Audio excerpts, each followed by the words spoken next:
Bueno, ahora sí, no demoramos más, ya tenemos todo coordinado.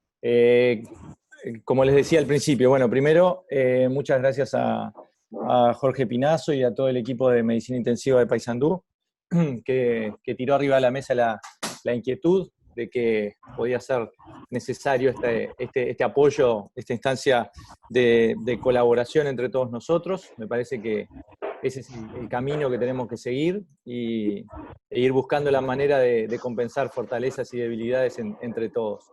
Después a la SUMI, que nos ayuda, además de con los aspectos de difusión, con el uso de la plataforma de Zoom para un grupo extendido de colegas.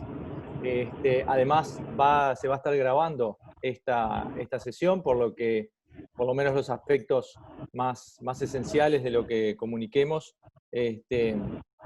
van a quedar disponibles. Después verá la SUMI si va a ser a través de un link o directo en su página web, pero en este momento de pandemia que impresiona que recrudece y que en las próximas semanas probablemente estemos con una situación sanitaria más comprometida, creo que es fundamental que todos estemos nucleados y encolumnados a través de SUMI para que en definitiva podamos hacer nuestro trabajo de la mejor manera posible y ayudar a la mayor cantidad posible de pacientes a salir adelante. El grupo de trabajo, como decía en el flyer, está integrado, además de mi participación, por la de Pedro Alzugaray, Rodrigo Beltramelli y Martín Angulo. Ahora Pedro les va a contar un poquito cómo vamos a desarrollar esta actividad y ya comenzamos con las etapas que tenemos previstas. Así que bueno, muchas gracias a todos. Tenemos 127 en este momento, así que es una alegría grande poder largar en esta ocasión esta actividad.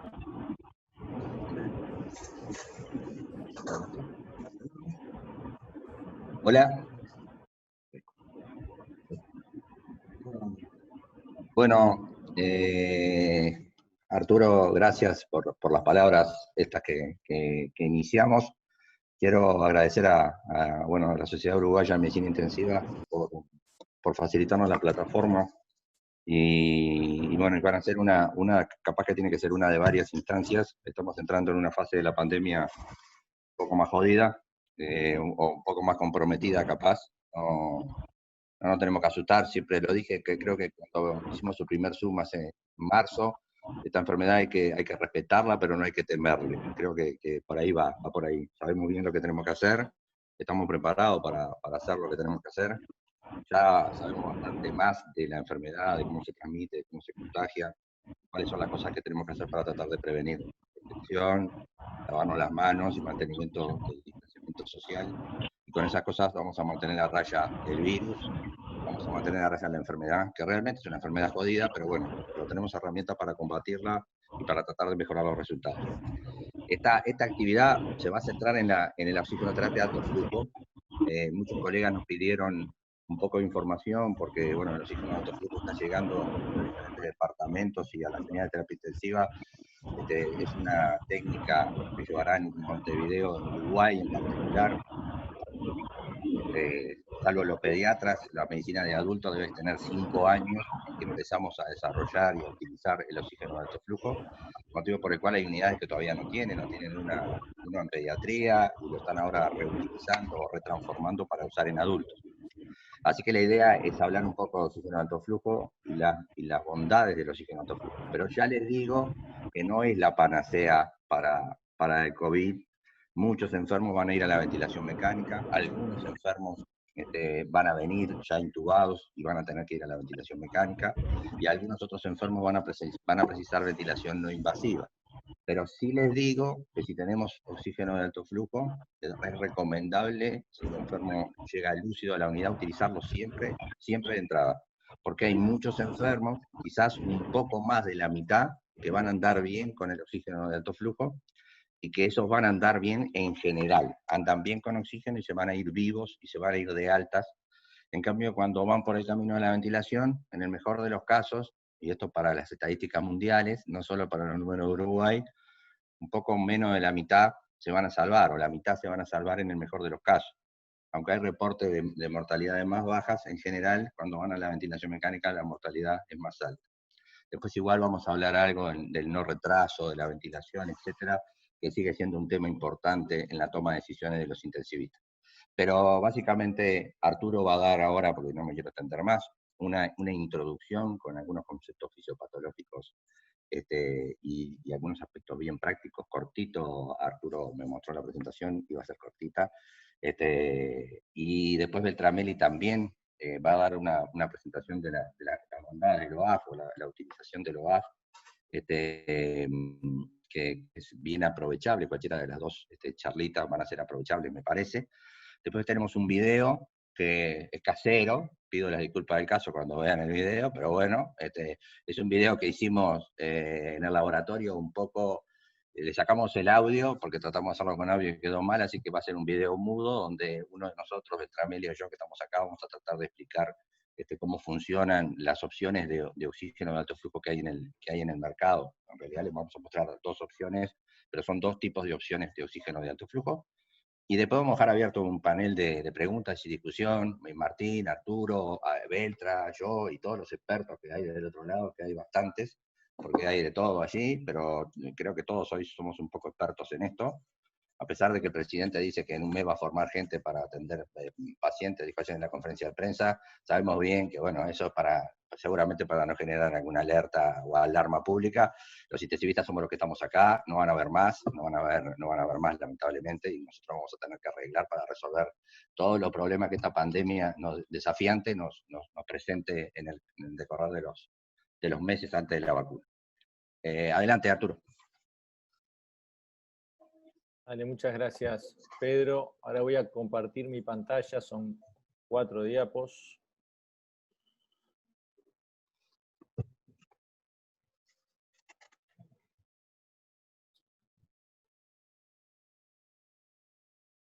El objetivo de estos minutos que vamos a charlar es tratar de repasar algunas cosas básicas de lo que sabemos ahora sobre la fisiopatología de la oxigenación, de la respiración en general en el paciente con COVID, enfocado fundamentalmente en las cosas que nos dan soporte para después intentar instrumentar las distintas maneras que tenemos de apoyar al paciente con COVID.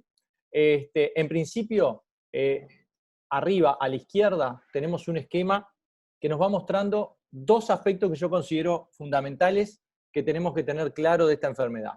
Primero, la entrada del virus va a ser fundamentalmente por vía aérea, ¿tá? Con la colonización del epitelio nasal nasofaringeo. De ahí la importancia fundamental del test diagnóstico a través del hisopado, ¿verdad? Para nosotros sigue siendo la herramienta con la que nosotros vamos a hacer diagnóstico de que el virus está en la mucosa, ¿sí? Deben haber escuchado por ahí también en la prensa que hay algo de controversia sobre si todas las PCR nos van a dar un diagnóstico certero o no.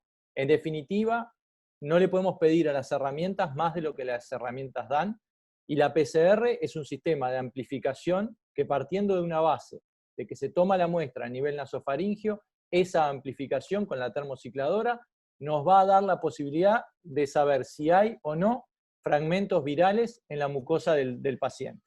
Si el paciente tiene una enfermedad y si esa enfermedad es leve o grave, lo va a dar como siempre el conjunto de signos y síntomas, y por tanto la participación del médico al lado del test positivo es fundamental para definir las conductas que vamos a tener con los pacientes, tanto al momento de ingresarlos como al momento de darles el alta, ¿tá? Entonces, la PCR es una herramienta importante, se utiliza tomando muestras del lugar por donde entra y coloniza el virus inicialmente, y va a ser un insumo más que nos va a ayudar a definir, porque no todos los pacientes con una PCR positiva van a estar cursando la enfermedad, o tampoco vamos a tener certeza de si están o no transmitiendo el virus.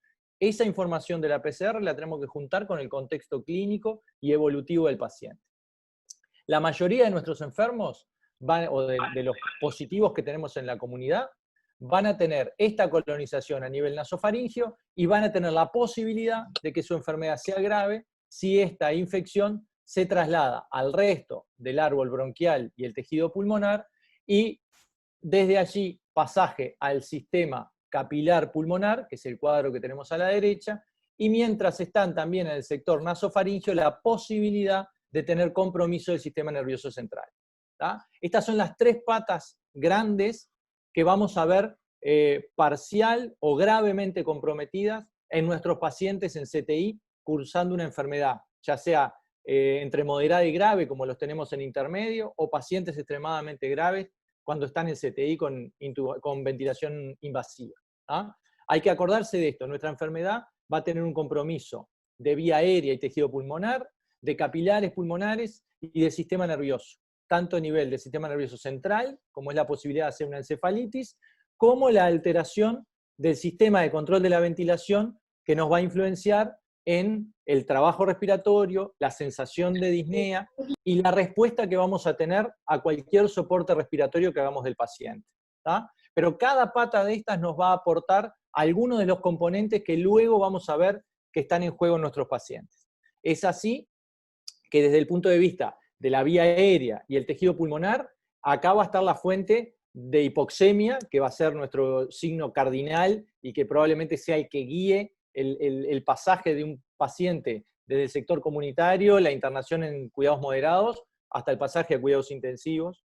Grados variables de edema pulmonar y grados variables de tapones mucosos. ¿Esto por qué? Porque afecta a las células del epitelio. Y el epitelio, ¿se acuerdan que teníamos el epitelio en la vía aérea? Entonces, si altera la secreción de moco en la vía aérea, nos va a dar tapones. Y si altera el epitelio alveolar, eso nos va a complicar la formación de surfactante, la reabsorción del líquido de edema, pero eso es poco predecible en el curso de la enfermedad. O sea, todos los pacientes van a estar con hipoxemia, algunos tendrán algún grado variable de edema pulmonar, otros tendrán formación de tapones mucosos con pequeñas atelectasias, y en la sumatoria de esas dos cosas habrá más o menos colapso alveolar en nuestros pacientes. Pero seguro que vamos a tener la hipoxemia siempre presente. ¿Ah? Desde el punto de vista vascular, la relación alvéolo-capilar, vamos a tener una marcada tendencia a hacer trombosis, no solo de esos capilares pulmonares, sino también de toda la vasculatura sistémica en general. Nos va a traer complicaciones locales, porque al haber trombosis capilar va a haber un aumento que también va a ser variable del espacio muerto, va a haber cambios en la relación ventilación-perfusión, ¿sí? Y va a haber algún grado variable también de edema intersticial. Pero entonces, como hablábamos de la hipoxemia, acá en lo capilar es la trombosis y la inflamación de los vasos, ¿sí? Después, a nivel del sistema nervioso central, lo que les mencionaba, la posibilidad de que el paciente desarrolle encefalitis, el virus tiene un tropismo particular hacia el tejido nervioso, también nos va a afectar el drive respiratorio, o sea, la parte neurológica que nos comanda la respuesta frente a hipoxemia, acidosis, edema pulmonar, todo ese circuito de retroalimentación desde el tejido pulmonar o desde los capilares hacia el sistema nervioso central, generando la respuesta con más o menos trabajo respiratorio, la sensación de disnea, y lo que figura ahí como BPH es la vasoconstricción pulmonar hipóxica, que se acuerdan que lo que intentaba era optimizar la presencia de sangre en los sectores pulmonares que se conservaban abiertos para que el tejido pulmonar tuviera su máxima eficiencia a la hora de intercambiar oxígeno y anhídrido de carbono.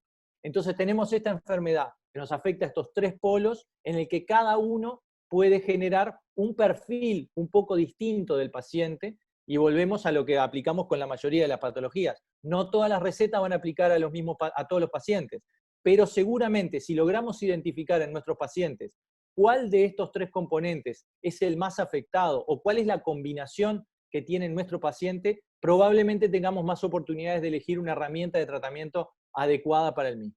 ¿Tá? Esto además nos ayuda a darle soporte a las otros dos componentes de nuestro tratamiento estándar.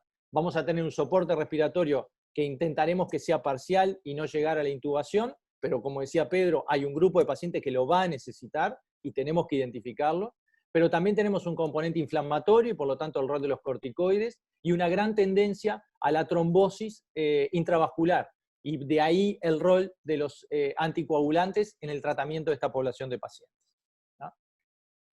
Que desde el punto de vista respiratorio, entonces, nosotros vamos a enfrentar pacientes que de alguna manera van a tener una combinación de respuestas que va a ser particular para ellos.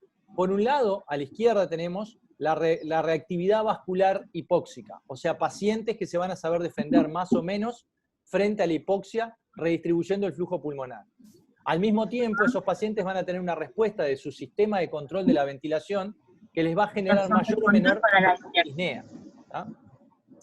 De esta combinación van a surgir pacientes que van a tener trabajo respiratorio, y vemos aquí, trabajo respiratorio aumentado y trabajo respiratorio disminuido, ¿sí? Mezclado con su sensación de falta de aire. Mientras que vamos a tener, por este otro lado, pacientes con una respuesta vascular hipóxica adecuada. Si pueden apagar los micrófonos, les agradezco. Así no hay ruido de interferencia.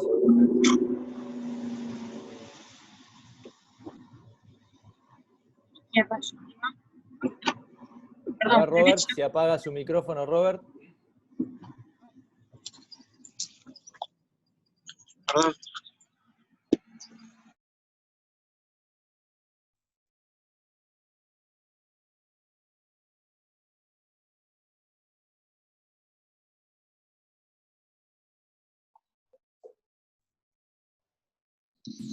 Arturo, quedaste muteado. Gracias.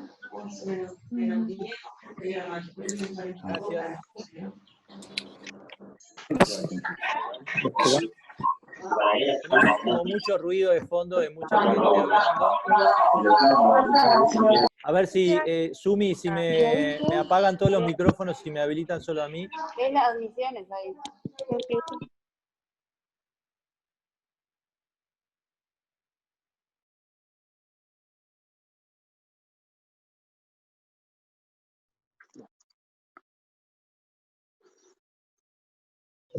Ahí va, ¿ahora me escuchan? Entonces vamos a tener, como les decía, pacientes con poco trabajo respiratorio a pesar de tener una intensa hipoxemia, pacientes que van a tener poco trabajo respiratorio con una discreta hipoxemia. Esto es porque los pacientes tienen un sistema de control de respiración que está alterado, no sienten la falta de aire, pero su vasculatura pulmonar intenta compensar y por lo tanto la hipoxemia no es tan marcada. Y por otro lado, sí, pacientes que sienten la falta de aire, tienen trabajo respiratorio y en un caso su vasculatura pulmonar no está respondiendo bien y la hipoxemia es muy importante con mucho trabajo, mientras tanto que los otros pacientes van a tener trabajo respiratorio aumentado con una hipoxemia moderada a severa en algunos casos, pero no tan profunda. De esta combinación es que nosotros vamos a intentar definir cuál es el mejor tratamiento que podemos ofrecer. Muchos pacientes que se vienen agravando, que están en domicilio, pasan a internación en moderados y llegan a un cuidado intermedio, en unas primeras instancias, dependiendo de la sensación de falta de aire y del nivel de hipoxia, están con máscaras de bajo flujo. Acá tenemos que tener muy claro que estos pacientes no sienten falta de aire, pero esa sensación está desvirtuada con la severidad de su patología. Entonces, el periodo de máscara de bajo flujo debería ser muy al principio, hasta que ya tienen que entrar en cuidados intermedios, o después en la medida que van mejorando y vamos decalando alguna de las medidas de soporte respiratorio. Pero nuestros pacientes ya en cuidado intermedio van a necesitar algo más que máscara de bajo flujo. Y ahí es donde entra la OAF. Lo mismo que los pacientes a los que terminamos intubando y ventilando, tal vez se beneficien de algún periodo de OAF inicial, que es la primera medida que vamos a tener cuando lleguen nuestros pacientes a cuidado intermedio o CTI, pero tenemos que tener mucho cuidado de no demorarnos en un paciente que va a necesitar la ventilación mecánica invasiva, esperando que la OAF haga un milagro.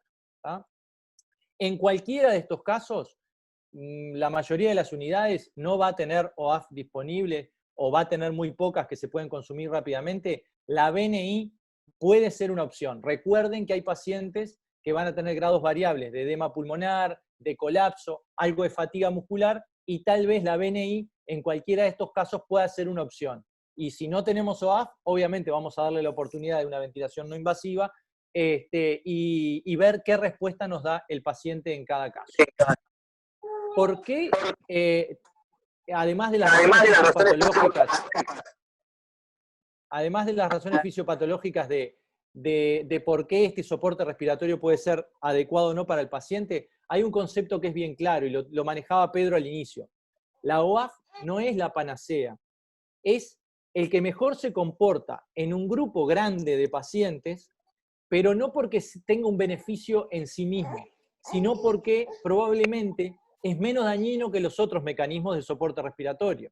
Tenemos un tejido pulmonar que está inflamado, con los vasos inflamados, con regiones que pueden tener un poquito de edema, algo de atelectasia, con sensación variable de trabajo respiratorio. Entonces las opciones que generan mucha presión en vía aérea, que intentan abrir todo el tejido pulmonar, le caen muy mal a este paciente con COVID-19. A eso se suma que muchas veces hay algún grado variable de compromiso del sistema nervioso central, y el patrón respiratorio que adopta este enfermo es muy difícil de acompañar en una ventilación invasiva. Entonces rápidamente pasamos a la sedación profunda, a los relajantes musculares, en un círculo vicioso que después no nos deja sacar el paciente del ventilador. Entonces, impresiona que con cierto soporte fisiopatológico, estos mecanismos que ahora estamos conociendo van a estar en juego en grado variable en nuestros pacientes, y la OAF parece ser la mejor opción dentro de los esquemas de tratamiento que tenemos en nuestros pacientes. ¿tá? Estamos aprendiendo sobre la marcha, pero da la sensación de que nuestra toma de decisiones tiene que pasar por ahí. Finalmente, para dar paso a las otras instancias, ¿es seguro utilizar OAF dentro de una unidad de cuidado intensivo o de cuidado intermedio con un paciente que está aerosolizando virus cuando está en la parte activa de su enfermedad? Bueno, ese fue nuestro gran temor inicial, porque evidentemente las cánulas de alto flujo pueden llegar a trabajar con 60 o 70 litros minuto, generando una gran aerosolización. Y a partir de ahí y de trabajos previos se empezó a medir cuánto dispersaban esa nube de gas cuando utilizamos distintos soportes ventilatorios. Si ven aquí a la izquierda, tenemos el análisis de lo que son varias máscaras de BNI y cuánto pueden aerosolizar. ¿sí? Dependiendo, esto es un análisis de marca, no viene al caso, pero dependiendo del tipo de máscara que utilicemos, de la variedad, de la combinación de soporte y PIP que utilicemos, o sea, cuanto más soporte tengamos, cuando peor control de las fugas tengamos en la BNI, más va a ser la aerosolización. Y que en términos generales hay casos reportados, acá se ve 95 centímetros, 1 metro, en algunos casos ya con 18 de soporte, que es exagerado, es solo para un análisis científico de respuesta del equipamiento, puede tener más de 1 metro de aerosolización. ¿tá? Eso es la aerosolización que depende directamente del chorro de aire. Obviamente que en una habitación cerrada, este chorro de aire está alimentando una nube y un vuelo de partículas virales que puede exceder esa distancia. De ahí la necesidad de protegernos bien cuando nosotros ingresamos, de minimizar en la medida de lo posible las fugas y la aerosolización desde el paciente, e intentar mantener una adecuada ventilación del espacio en donde está el paciente internado. ¿tá? De ahí los 3 pilares que venimos repitiendo en todos lados, que son la clave de la buena asistencia en terapia intensiva. Personal entrenado, tecnología adecuada y un espacio físico, una estructura que nos permita hacer un adecuado manejo de la enfermedad y del paciente en esas condiciones. Con las cánulas de alto flujo, la capacidad de dispersar per se de la técnica son mucho más altas que con la BNI, pero este mismo año se empezaron a generar investigaciones sobre cómo minimizar eso. Y resulta que cuando utilizamos acá arriba las cánulas de alto flujo cubiertas por un tapabocas quirúrgico, incluso con niveles elevados de flujo, 60 litros minutos, la dispersión documentada cae a 17 centímetros. ¿tá? O sea que es mucho menos dispersante de partículas que cualquiera de los sistemas de BNI que van de un rango de 40 centímetros a 1 metro.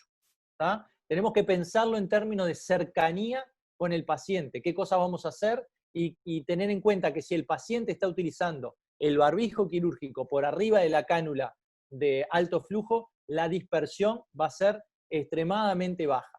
Por supuesto que tenemos que tener los otros dos pilares igual que para la BNI.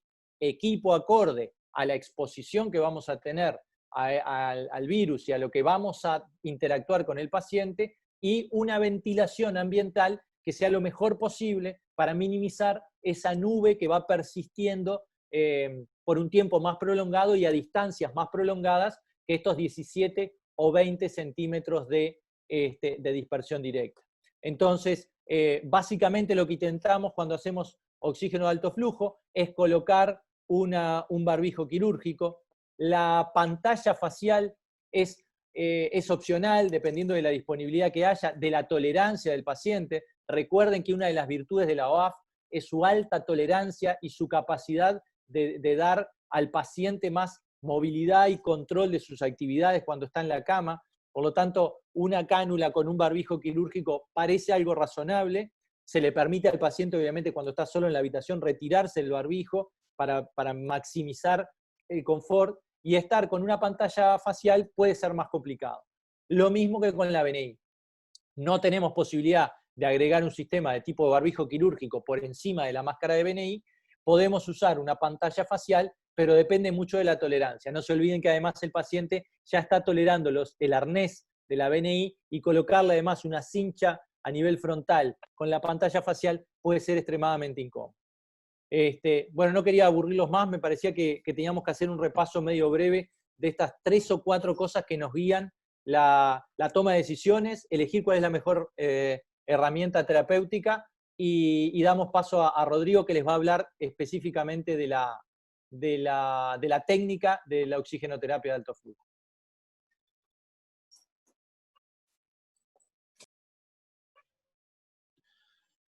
Gracias, Arturo. Les voy a compartir la pantalla. Vamos a tratar de ser lo más breve posible para explicar los beneficios y cómo se usa el oxígeno alto flujo en este grupo de pacientes tan particular. ¿Ah? Lo importante de este tema es, bueno, es por el aumento de casos de infección por coronavirus que han habido en estos días, que estamos entrando en fase exponencial, y cada vez más pacientes nos van a ingresar a nosotros a la terapia intensiva, y hay que intentar tratarlos de la mejor manera posible. Las formas graves que llegan a los CTI se caracterizan sobre todo por un marcado aumento del trabajo respiratorio, como lo explicaba Arturo recién, y por una hipoxemia que es desproporcionada al compromiso parenquimatoso del pulmón. ¿Tá? Y bien sabido está, y bien demostrado está, que la mortalidad de los pacientes que llegan o que requieren de ventilación mecánica es muy alta, y es más alta que los que son tratados de forma no invasiva, por lo que intentar evitar la progresión hacia la ventilación mecánica invasiva en este grupo de pacientes, y siempre y cuando sea posible, es fundamental. Entonces, ¿qué es la oxigenoterapia de alto flujo? Para los que no lo conocen, es un método de oxigenoterapia que se basa en el aporte de una mezcla conocida de oxígeno y aire, previamente humidificado y calefaccionado, que se administra a un flujo superior a los métodos de oxigenación convencionales. Los equipos que hay acá en el Uruguay, bueno, están los más artesanales, el de la derecha, que utiliza un blender con una entrada de oxígeno y aire, que después yo voy a mostrar el Sugaray en los videos. El de la izquierda es de los que está más difundido acá en el Uruguay, es el Herbo 2, que utiliza solamente entrada de oxígeno y capta el aire del ambiente a través de una turbina. Y el sistema del medio es el Vapotherm, que también está disponible acá en el Uruguay, que utiliza entrada de oxígeno y aire. Las interfaces son esas cánulas nasales de silicona, ¿sí? Que se adaptan bien a la narina del paciente, siempre tener cuidado de que no ocluya más allá de 2/3 de la circunferencia de la narina del paciente para evitar la reinhalación del CO2. Van bien ajustadas a través de este elástico que va en la nuca. Hay dispositivos para adaptarlos a pacientes traqueotomizados, ¿sí? Y los mecanismos de acción del alto flujo básicamente son 5. Vamos a empezar de abajo hacia arriba. Primero, facilita la movilización de secreciones porque al administrar un aire que está previamente humidificado y calefaccionado, eso va a favorecer la fluidez de las secreciones, ¿sí? Va a favorecer la motilidad de todo el aparato mucociliar del sistema respiratorio, y eso le va a hacer al paciente mucho más fácil expectorar y eliminar las secreciones, lo que va a disminuir en cierta manera la formación de tapones mucosos. También tiene un efecto CPAP, ¿sí? Porque esto administra un flujo de gases continuo en la vía aérea del paciente, tanto en inspiración como en expiración, y cuando el paciente está expirando se encuentra con ese flujo de gases que lo que genera en definitiva es que quede cierto nivel de presión positiva en la vía aérea del paciente, y que va a depender tanto del flujo administrado como de si el paciente tiene la boca cerrada o no. Puede llegar a alcanzar hasta niveles de 7 centímetros de agua de PIP, con flujos altos, el oxígeno alto flujo. También disminuye el espacio muerto por este mismo sistema de que al aportar el flujo tanto en inspiración como en expiración, cuando el paciente está expirando, ese flujo en la vía aérea superior lo que va a hacer es remover el CO2. Hay unos micrófonos abiertos ahí. ¿Ya? Te decía que el flujo lo que hace es remover el CO2 de las vías respiratorias superior del paciente, lo cual va a evitar la reinhalación y va a disminuir de esta manera el CO2 del paciente. ¿Sí? Y para los dos mecanismos que están más arriba, lo del flujo respiratorio alto y la fracción inspirada de oxígeno estable, siempre me baso en esta gráfica. ¿Tá? A la izquierda lo que vemos es una representación de un ciclo respiratorio del paciente en fase inspiratoria y expiratoria, ¿sí? Si nosotros, a izquierda está representado un paciente suplementado con los sistemas convencionales de oxigenoterapia, llámese una máscara de bajo flujo, una máscara con reservorio, ¿sí? Que pueden administrar altas fracciones de oxígeno, pero a un flujo limitado, no más allá de 10 o 15 litros minuto, ¿sí? Y si el paciente tiene una demanda de flujo superior a eso, o sea, si por ejemplo en este caso de 30 litros minuto, la FiO2 que nosotros le vamos a administrar se va a diluir con la mezcla del aire ambiente que va a estar absorbiendo el paciente por efecto de su esfuerzo inspiratorio.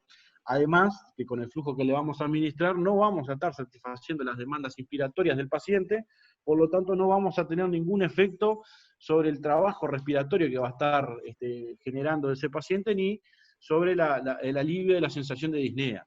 En cambio, en los sistemas de alto flujo, como la oxigenoterapia de alto flujo, al administrar un flujo de gases muy superior a los sistemas convencionales, lo que hace es tratar de igualar las demandas inspiratorias del paciente, y de esta manera satisface esa demanda de flujo, aliviando la sensación de disnea, disminuyendo el trabajo respiratorio, a la vez que mantiene la FiO2 administrada más estable, porque ya ese flujo de gases no se va a diluir con el aire ambiente que vaya a absorber el paciente.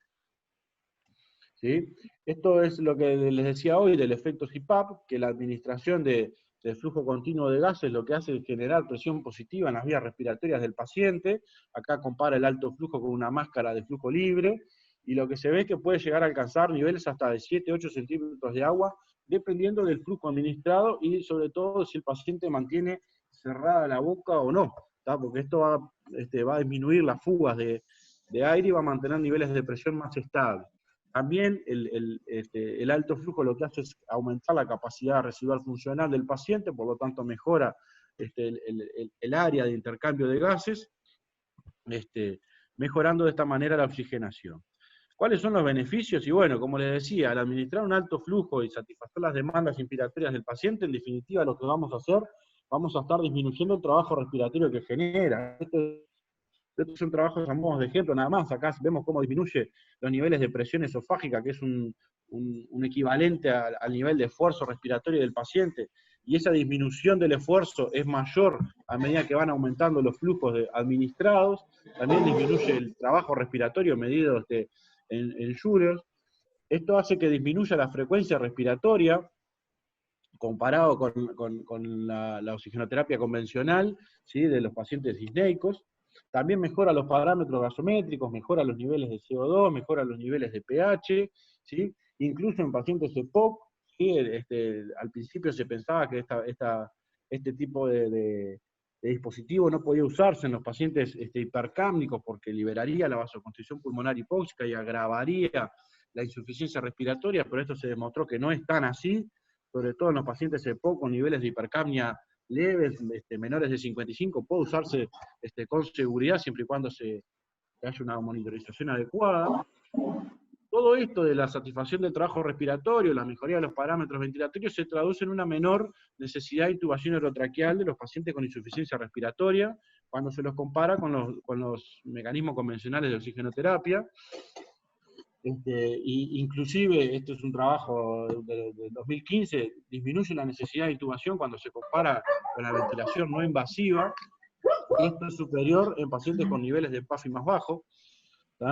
Este es otro trabajo, otro metaanálisis, que muestra cómo disminuye la necesidad de progresión a la ventilación mecánica, y ya Arturo explicaba y mostraba cómo los pacientes que van a la ventilación mecánica tienen una mayor mortalidad en este tipo de pacientes, y esto se traduce en una mejor sobrevida de los pacientes con insuficiencia respiratoria.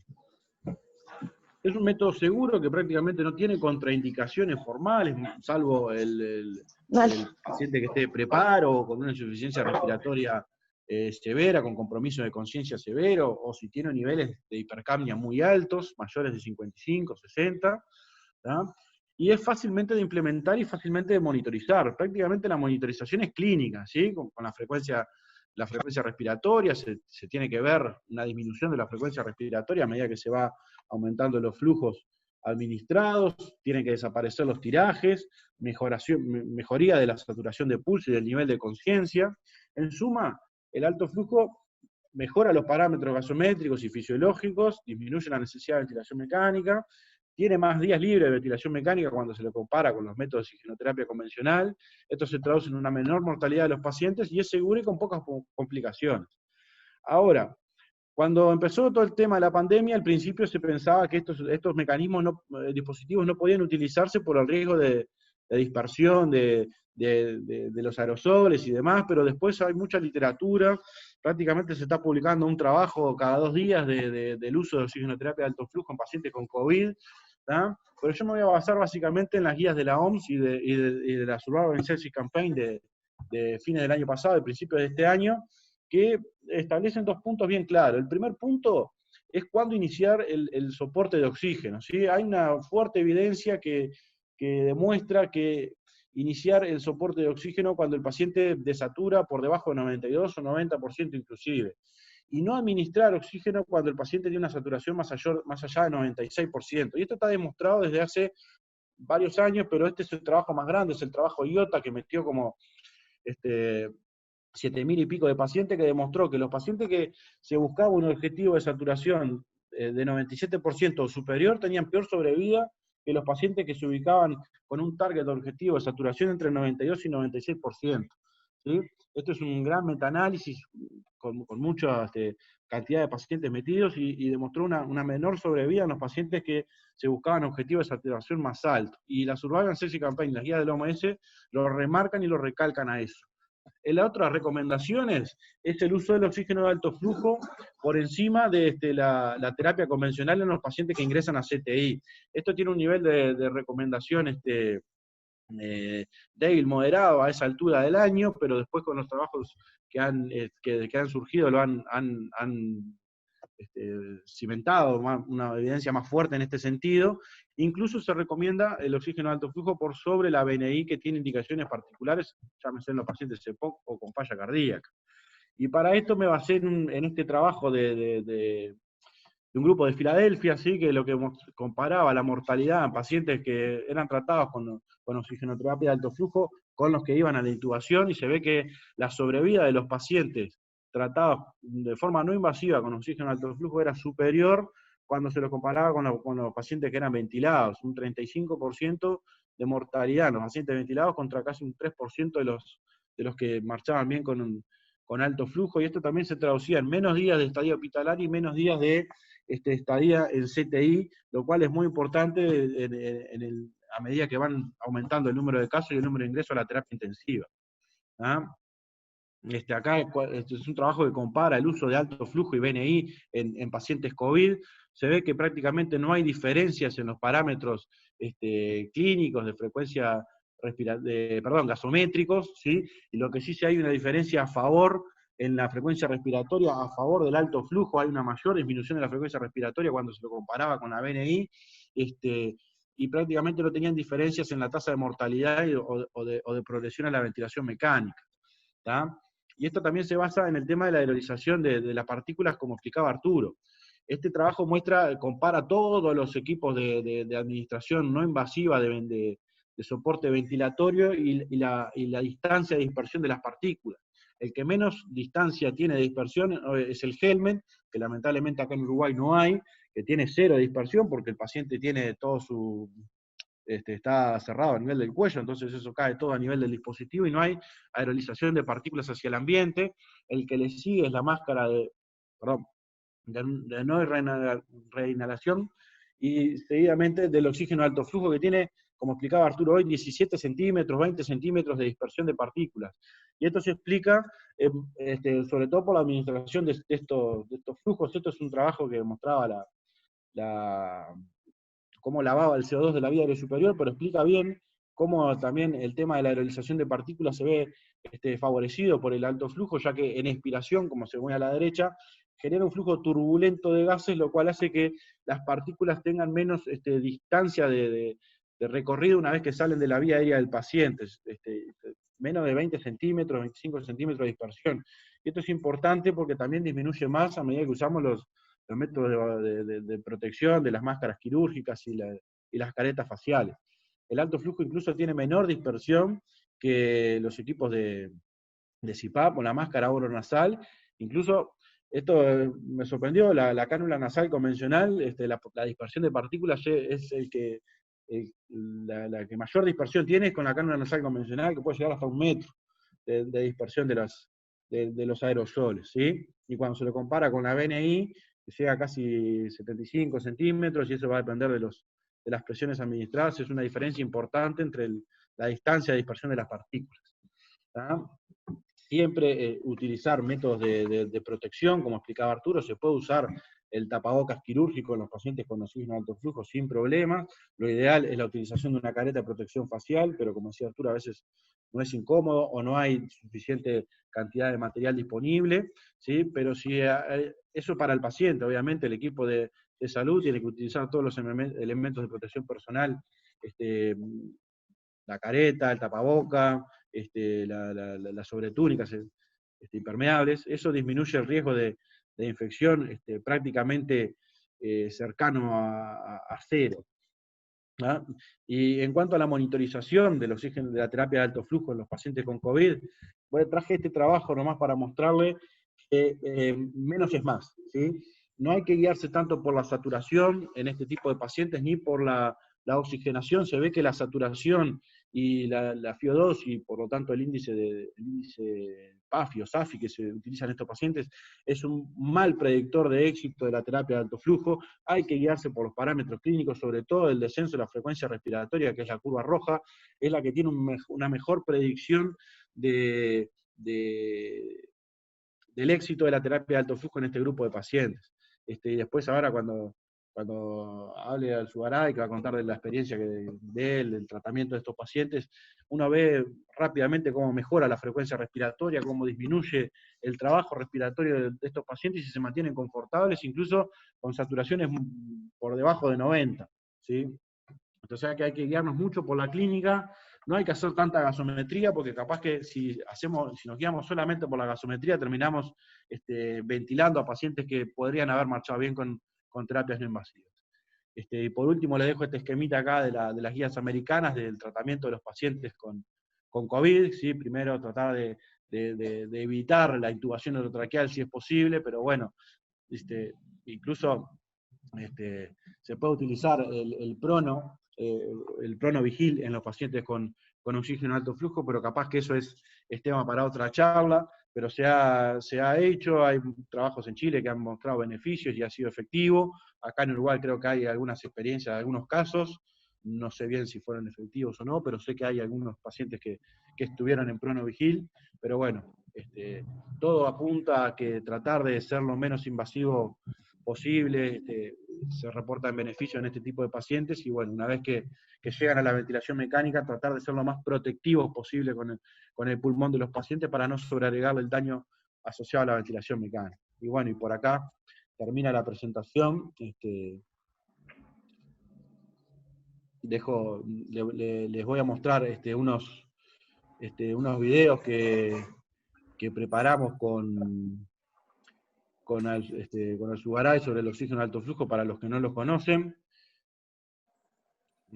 Vamos a ir arrancando por el oxígeno convencional. Rodrigo. Sí.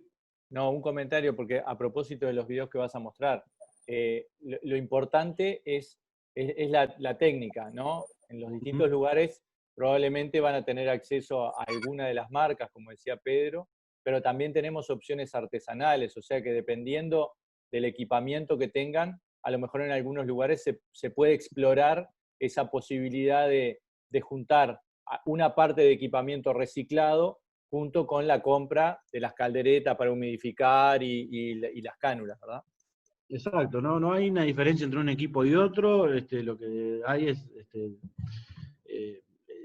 como decía, es la técnica lo que ha demostrado beneficio. Se puede hacer artesanal, utilizando blenders de respiradores viejos y calderas de respiradores viejos. Se puede utilizar las calderetas y los blenders externos, o los equipos que hay los equipos comerciales como el Ergo 2, que después también lo vamos a mostrar, que es el que está más difundido acá en el Uruguay, pero también hay otros que capaz que en algún momento de la pandemia pueden llegar acá al Uruguay, bueno, y hay que conocerlos. Son como los equipos de ventilación mecánica. Hay que conocer los equipos que disponemos y con qué equipo vamos a trabajar y adaptarnos a eso, ¿sí?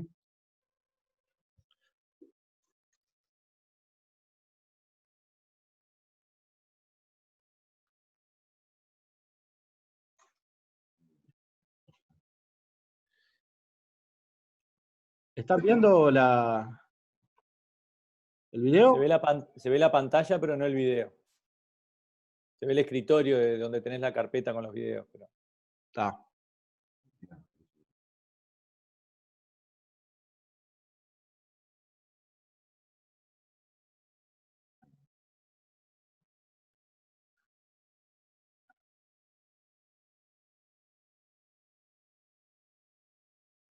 ¿Ahí lo ven? Sí, ahora sí se ve, sí. Perfecto. Bien. Ahí corre el video, sí. Ahora Alzugaray le va a ir explicando las partes del equipo artesanal de oxígeno de alto flujo. Dale. Hola, bueno, vamos a ver, tenemos un video que trata de ser demostrativo. Ya le pedí perdón al inicio por la calidad, y bueno, no somos profesionales en esto, así que salió lo que salió. Pero básicamente le quiero decir que hay tres formas. Nosotros tenemos dos videos, motivo por el cual hay una de las formas de hacer oxígeno de alto flujo que no la filmamos. Y vamos a mostrarle una forma que es con una turbina que hace oxígeno de alto flujo. Una de las marcas que hay es el Ergo 2, pero puede haber otro. Pueden haber otras que funcionen de la misma manera, pero básicamente genera flujo con una turbina y se enriquece con oxígeno. Ese lo vamos a ver en segundo término. Y después vamos a ver el sistema que toma oxígeno de la pared, oxígeno y aire de altas presiones desde la pared, y que es esto que tengo en pantalla. Y por último, los respiradores más modernos y actualizados están trayendo software para hacer oxígeno de alto flujo, motivo para el cual el respirador actuaría como esta parte de aquí, digamos, que ahora yo se las voy a explicar. Haría la mezcla de FiO2, todos los respiradores son capaces de hacer una mezcla, tienen un blender interno que nos van a dar una mezcla de FiO2, de oxígeno y aire determinada, y los respiradores trabajan con flujos extremadamente altos para generar volumen corriente y todas las prestaciones. Ellos son capaces de manejar flujos tremendamente altos, por lo cual un software que haga manejar flujos para el sistema de alto flujo es muy fácil para los ingenieros que hacen respiradores mecánicos. Motivo por el cual ese software lo que hace cuando ustedes van a iniciar el respirador, puede ser Drager, Moen, Hamilton, y de hecho Puri también está desarrollando, General Electric está desarrollando, y pronto todos los respiradores van a actualizar su software y van a tener la posibilidad de hacer oxígeno de alto flujo. En los respiradores lo que hacen es bloquear la válvula expiratoria, funcionan como un sistema unidireccional. Ustedes ponen una tubuladura que sale de la rama inspiratoria del respirador, que va al calefactor, y de ahí a la cánula de alto flujo. Eso no se lo mostramos en un video, es un debe. Después armamos un video con Beltrameri, con los respiradores del hospital que tienen el software, y lo colgamos en la página de la SUMI para que ustedes, el que tenga disponibilidad, aprenda cómo hacerlo. Obviamente que cuando el administrador le diga para comprar respiradores que hacen oxígeno de alto flujo, obviamente que eso es ventaja, pero recuerden que hay que comprar calderas y el sistema de humidificación. El respirador solo no es capaz de hacer alto flujo, porque el alto flujo también tiene todo el sistema de humidificación. Así que este sistema, que este que le voy a mostrar en pantalla, es comprado, pero puede ser perfectamente artesanal. De hecho, los pediatras tienen muchos equipos artesanales. Él se conecta a la pared. Ahora voy a correr el video para que lo vean. Se conecta a la pared. Ahí nosotros tenemos unas válvulas reductoras, pues estamos en el laboratorio, pero se puede conectar directo a la toma de alta presión de oxígeno y aire, como un respirador, exactamente igual que un respirador. Conectan el oxígeno, conectan el aire. El oxígeno y el aire van a entrar en el mezclador, en el blender, que es ese equipito que tenemos ahí, que podrá ser comprado y nuevo, o podrá ser reciclado de alguno de los viejos respiradores que tienen los blenders, inclusive los Siemens lo tienen afuera, y uno lo puede sacar y armar. Ahí está el blender que nos da la FiO2, 21, bueno, 50, 60, etcétera, etcétera, y podemos poner la FiO2 hasta 100% que queremos. Esa mezcla, yo te escucho, mi oído se escucha. Esa mezcla de oxígeno y aire, seguimos, pasa a un flujímetro, que es el que va a dar el alto flujo. Acá un detalle a tener en cuenta, este es un flujímetro especial de 70 litros, porque esto está armado para hacer oxígeno de alto flujo en adultos. Si ustedes van y piden en el servicio de pediatría y les prestan un oxígeno de alto flujo armado por los pediatras, este flujímetro, no sé si se ve la flecha cuando muestro aquí, pero no importa, el flujímetro que está señalado por mi mano, son flujímetros de 15 o de 35 litros, porque los pediatras precisan para hacer oxígeno de alto flujo en la bronquiolitis, un mililitro, un litro por minuto de flujo por kilo de peso, motivo por el cual con flujos bajos para lo que son adultos pueden generar alto flujo. Así que no nos van a servir esos flujímetros y tenemos que mandar comprar estos flujímetros que están en el mercado y que salen unos $180 masiva, capaz que un poco más, capaz que un poco menos.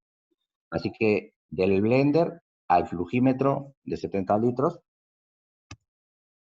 ahí nosotros le vamos a dar el flujo que queremos. Habitualmente es alto flujo, y valga la redundancia, se empieza con alto flujo. No está bueno poner esto a 25 o a 30 litros. El enfermo viene hipoxémico, con la frecuencia alta y con una necesidad de flujo alto, así que habitualmente arrancamos entre 55 y 60 litros. Después tenemos la caldera, porque el sistema de flujo va a ir a la caldera se va a encargar de calefaccionar y de humidificar. Esa caldera lleva agua destilada. Acá nosotros le mostramos, el descartable de la caldera, que es donde va el agua destilada. Este es un descartable.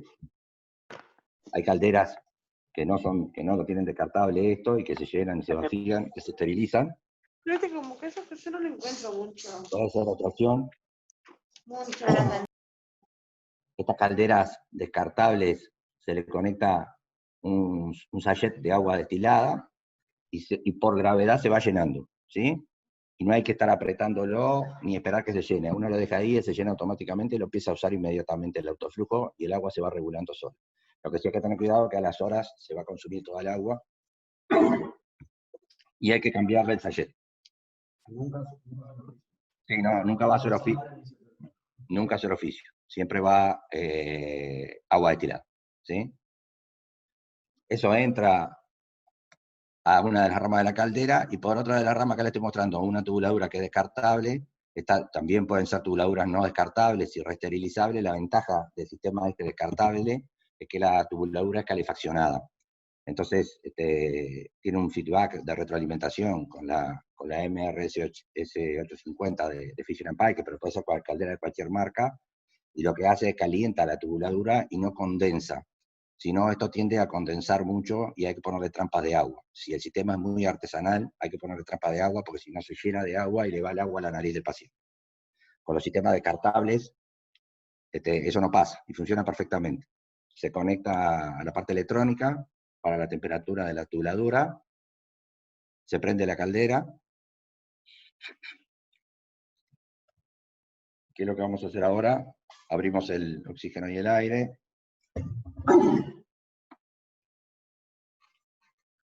Estamos ahí abriendo la presión de oxígeno y aire.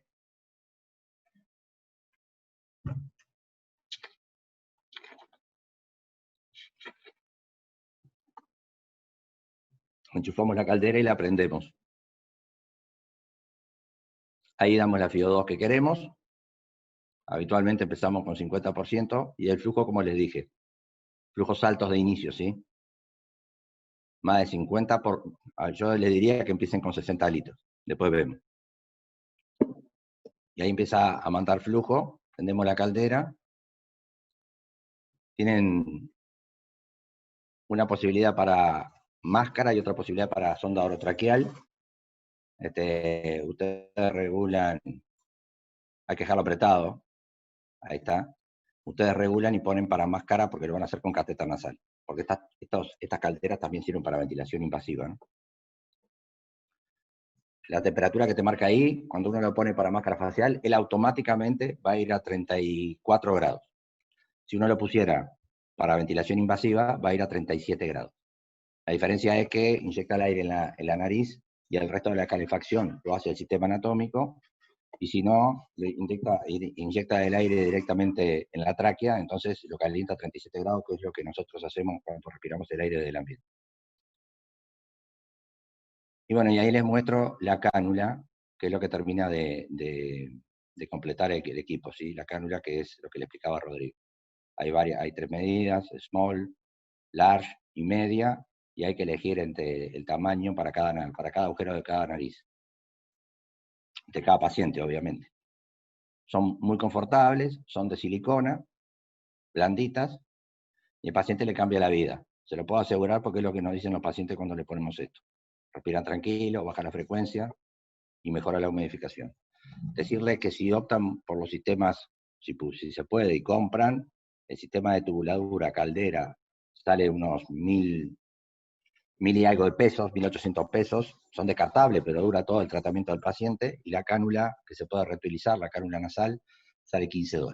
Se puede reutilizar por lo menos 3 o 4 veces. Gracias. ¿Lo hablamos? Dale. Bueno, y acá tenemos el otro sistema, es el sistema de la turbina, el Airvo 2.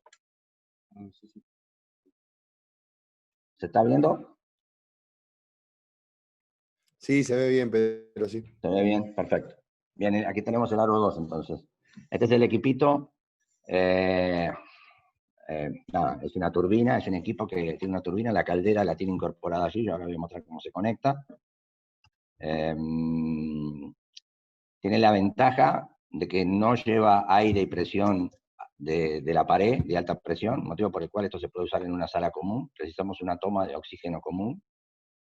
Tiene un sistema con un filtro y una rejilla de donde la turbina toma el aire atmosférico. Ese aire está filtrado. Ese filtro no se cambia, o se cambia cada tantas horas de uso.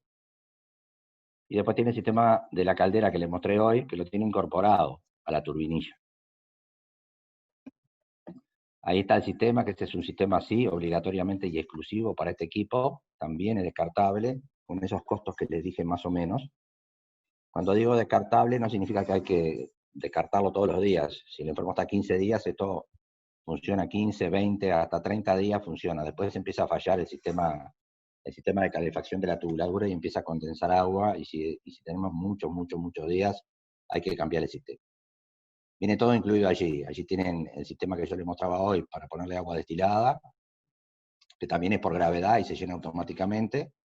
La calderita ahora tiene un adaptador especial en L, porque bueno, porque a diferencia va directamente ahí a la L. ¿Arreglaste esta parte del video, Rodrigo? Bien. Editamos el video porque tuvimos una dificultad de poner esa caldera. Pero bueno, da un poquito de trabajo ponerla, pero no, hay que apretar bien el adaptador y después calza perfecto. La tubuladura, acá les muestro, tiene un sistema eléctrico también, calza justo en la unión de la salida del aire, de la mezcla de aire y oxígeno, y ahí queda pronto, ahí se conecta la cánula nasal como les mostraba hoy. Esto se enchufa, y ahora se prende, que se lo vamos a mostrar, pero se enriquece con oxígeno. Si la hacemos funcionar así, ella va a funcionar solo con aire, y te va a dar 0,21. O sea que para generar una FiO2 determinada, necesitamos un flujímetro en la pared. Y nuevamente, el flujímetro de la pared tiene que ser un flujímetro especial, un flujímetro de 70 litros. Porque si ponemos un flujímetro pequeño allí, y queremos subir la FiO2, les voy a poner un ejemplo aquí, si nosotros le ponemos 60 litros al equipito, la turbina va a tomar 60 litros de la atmósfera. Y si el flujímetro que tenemos es un flujímetro de 10, 15 litros, no vamos a llegar a más de 0,3 de FiO2. Porque la otra parte va a ser aire atmosférico, y solamente voy a darle 15 litros, de los 60 van a ser oxígeno. Entonces, para que yo pueda tener hasta una FiO2 de 1, si quiero, para hacer oxigenoterapia preintubación o lo que precisemos, y en estos enfermos a veces precisamos FiO2 de 0,7 o de 0,8, entonces necesitamos un flujímetro igual que el que le mostré hoy, que es un flujímetro de 70 litros. Así que cada vez que compren el Airbo, tiene que venir con un flujímetro de 70 litros para enriquecer y poder llegar a FiO2 más alto. Si yo pongo 60 litros y le doy 70 litros o 60 litros, la FiO2 va a ser de 1, porque todo el flujo va a ser flujo de oxígeno. Y después, las relaciones entre la cantidad de oxígeno y la cantidad de aire que tome la turbina va a ser la FiO2, que el equipo lo monitoriza en la pantallita esa que tiene allí. Y ahora lo vamos a ver. Todavía estamos bien de tiempo. Los videos son un poco largos a veces, pero bueno, van a quedar después para verlos. Capaz que le tenemos que escribir un texto, y además de este video grabado quieren tener el videito aparte. Ahí se prende el equipo.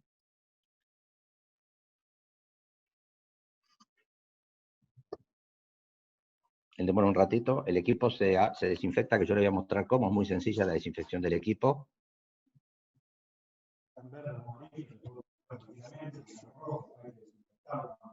Exacto. Tiene como un semáforo allí que apareció recién en pantalla. Si él está en rojo, hay que desinfectar. Si está en amarillo o en verde, se puede utilizar. Y él muestra allí temperatura, flujo y la FiO2. La temperatura y el flujo lo regulamos nosotros, y la FiO2 es lo que monitoriza de la cantidad que genera la turbina tomando del ambiente y el flujímetro de 70 litros que le ponen. Apretando las dos flechas se abre el candado a la vez, un ratito, ahí está, y ahí nosotros ponemos, obviamente estamos trabajando con cánula, le vamos a poner 34 grados centígrados, lo que les había explicado. Si esto lo pusiéramos en una traqueotomía o en un tubo orotraqueal, el tubo orotraqueal no lo vamos a usar, pero en traqueotomía sí se puede usar el Airbo2, hacer oxigenoterapia en paciente traqueotomizado, le vamos a poner 37 grados. Si no, ponemos 34 grados, recuerden, se abre y se cambia, y después él se cierra automáticamente a medida que cambia. Ahí lo mismo, apretamos los dos a la vez, y se abre el candadito, y le ponemos los 60 litros de inicio para estos pacientes.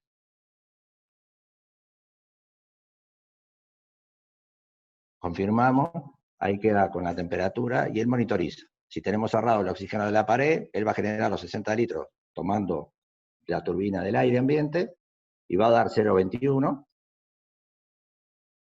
y en la medida de que vamos abriendo el oxígeno de la pared,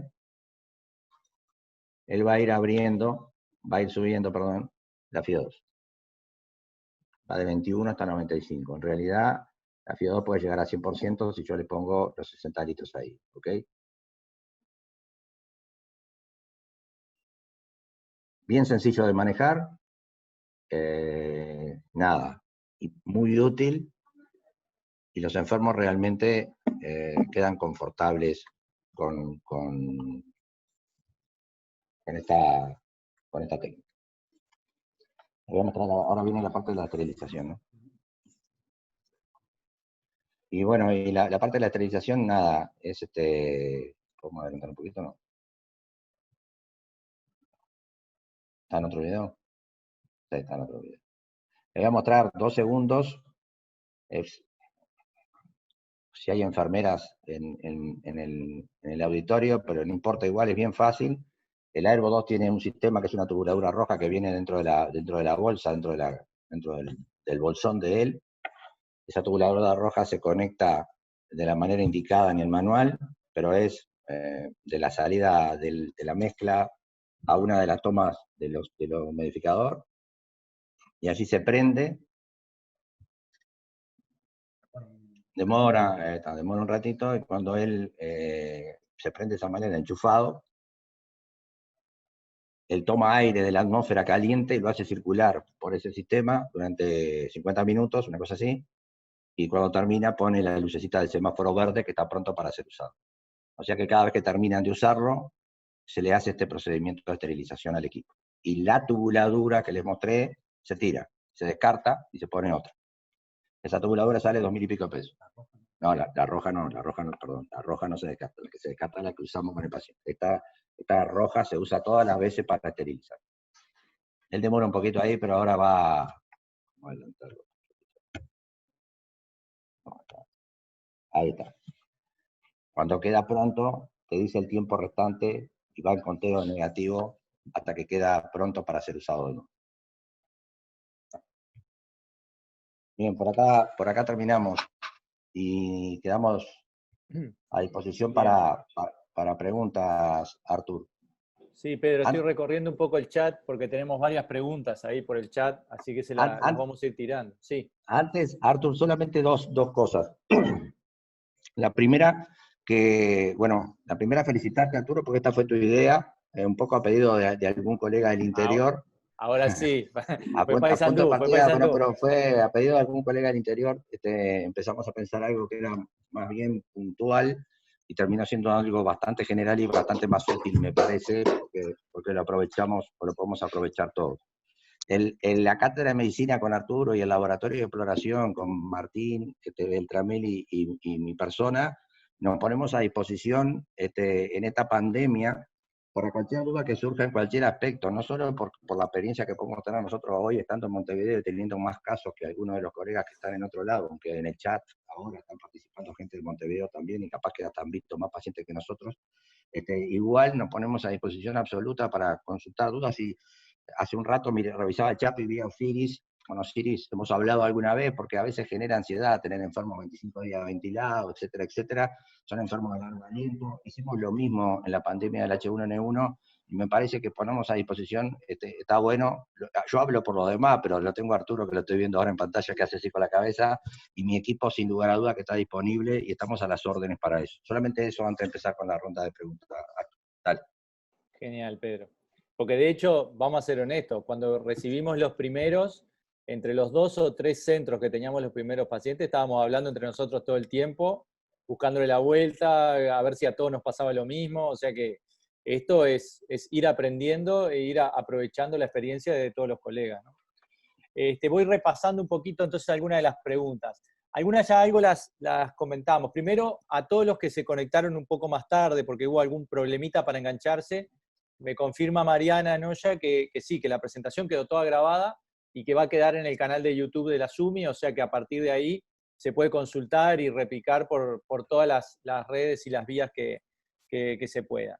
Después, preguntaban un poco si se podían usar los equipos de pediatría, y ya Pedro aclaró el tema de la limitante que tenemos con el flujo, pero si aseguramos los flujos altos con los flujímetros adecuados, ese equipo se puede reutilizar. Después por acá preguntaban, Alberto Echegaray preguntaba si tenemos una estimación del costo de cuánto sale armar un dispositivo casero. Yo creo, Pedro, que ahí depende mucho de lo que tengas para reciclar y cuántas cosas tengas que comprar, ¿no? Sí, exactamente. Sí, exactamente, Artur. Te agarré como Sí, Mirta Legrand comiendo y te hice la pregunta. estamos tal cual, pero es exactamente eso. Si uno tiene equipos en desuso y puede rescatar un blender, tiene calderas que no están en uso, rescata la caldera, nada, tiene todos los instrumentos, es solo armarlo y comprar un flujímetro de 70 litros que habitualmente no hay, pero que sale 100 y poco de dólares. Si uno tiene el blender sale unos 1000 y pico de dólares. Si uno tiene el blender y no tiene la caldera sale unos 1800 dólares. Motivo por el cual se ahorra 1000 y pico, y con 1800 más un flujímetro arma uno. Y bueno, si uno no tiene nada y lo tiene que armar, casi sale lo mismo que comprar un Airbo 2. Capaz que el Airbo 2 sale $200 más, pero comprar un blender, el flujímetro y la caldera, hoy por hoy, porque no hay calderas viejas, te venden calderas muy modernas y súper eficientes, pero salen $1800 la caldera, más los impuestos, etcétera, te quedan en casi $4000, 3000 y pico de dólares, y el Airbo 2 o algún similar andan en $4200. Pero si tenés todo, Arturo, vos que tenés una experiencia de estar reflotando en la Española y que es bien interesante, de ventiladores viejos, calderas viejas, en el hospital de clínica hemos hecho también alguna cosa parecida, nada, se puede tener oxigenoterapia de alto flujo gratis prácticamente, solamente con un flujímetro de $180, tener la oxigenoterapia alto flujo. Sí, o sea que como mensaje sería, si tenés que salir a comprar cada pieza por separado, más vale ir al importador que trae todo el equipo, ¿no? Porque te va a dar la seguridad de todo industrializado y todo ensamblado. Después sí, me parece que las dos cosas que son reciclables y muy importantes del equipo son esas, la mezcladora y la caldera. Allá en la Española, varios de los equipos de pediatría utilizan mezcladoras de ventiladores y eso ha bajado el costo. Y estamos reciclando, hay muchos, los Puritan 7200 que ya no funcionan, le estamos reciclando, sacando las calderas, pero tenemos que tener personal técnico que pueda hacerlo, ¿no? No es algo que nosotros sea simplemente empalmar y unir y queda funcionando, ¿no? Entonces, si tenemos personal técnico que sea capaz de desmontar esas piezas y de ensamblarlas con conocimiento de ingeniería y electrónica, terminan siendo equipos tan eficientes y mucho más baratos comparados con el comercial. A ver quién más está haciendo preguntas por acá. Arturo, Martín tiene la mano levantada, Angulo. Sí, no, Dale. una cosa que quería comentar, digo, por un lado, el hecho de, capaz que lo que Pedro o Rodrigo lo dijeron y me lo perdí, pero el hecho de poder en el OAF regular en forma independiente la FIO2 y el flujo que le damos al paciente, o sea, nos permite trabajar sobre dos aspectos que están vinculados a lo que vos mencionabas al principio de tu charla, ¿no? A través del manejo de la fracción inspirada de oxígeno, poder apuntar a la hipoxemia que tienen los pacientes y a través del flujo que le damos, poder tratar de disminuir el trabajo respiratorio que tienen y bueno, la polipnea que tienen. Y eso me parece que es importante a la hora de saber identificar qué pacientes no están marchando bien con el OAF y en los que tenemos que pasar a otro tipo de soporte ventilatorio, sea ventilación no invasiva o ventilación mecánica invasiva. Y me parece en ese aspecto que capaz que lo más difícil de identificar a veces es aquellos pacientes que no están marchando bien por el trabajo respiratorio. Porque la hipoxemia ya sabemos en este tipo de pacientes que hay que ser, que es una hipoxemia muy severa y que tenemos que ser más tolerantes del chip que traemos de base. Y de última, si ya sabemos que esas son las reglas de juego y que tenemos que tolerar cierta hipoxemia, es más fácil identificarlo guiándonos por la oximetría de pulso.